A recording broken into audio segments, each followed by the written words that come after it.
என்னன்னு பார்த்தீங்கன்னா அந்த 4 பேருமே அப்படியே சேமாவே எழுந்திருக்கிறாங்க. எல்லாருமே ஒருத்தர் பார்த்துக்கிட்டு அந்த வீட்டை விட்டு எந்திரிச்சு அவங்க வேலை பார்க்குற கட்டடத்துக்கு போயிட்டு உட்காந்துருக்காங்க. அதுக்கப்புறம் யாருக்குமே தூக்கம் வரலங்க. அங்கே போய் எல்லாருமே பேசிக்கிறாங்க, இந்த மாதிரிலாம் நடந்துச்சுங்கும்போது அப்போதாங்க சத்யராஜுக்கு ஒரு விஷயமே புரியுது. அந்த வீட்டில் நடந்த சம்பவம் சத்யராஜுக்கு மட்டும் கேட்கலங்க, அங்கே படுத்திருந்த மற்ற 4 பேருக்கும் கேட்டிருக்குங்க. யாருமே நைட்டு ஃபுல்லாக தூங்கவே இல்லைங்க. அந்த அழுகிற குரல் எல்லாமே 5 பேருக்குமே நல்லாவே கேட்டிருக்குங்க. அன்னைக்கு நாள் ஃபுல்லாகவே இதை பற்றியே பேசிகிட்டு இருக்காங்க.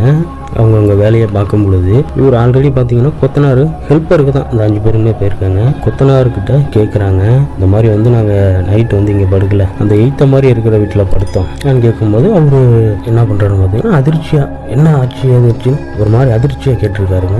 கேட்டோன்னே நடந்தது எல்லாமே சொல்லியிருக்காங்க. எதுக்கு போயிட்டு அங்கே போய் படுத்தீங்க, எங்களுக்கெல்லாம் போயிட்டு அங்கே போய் படுக்க தெரியாது, அங்கே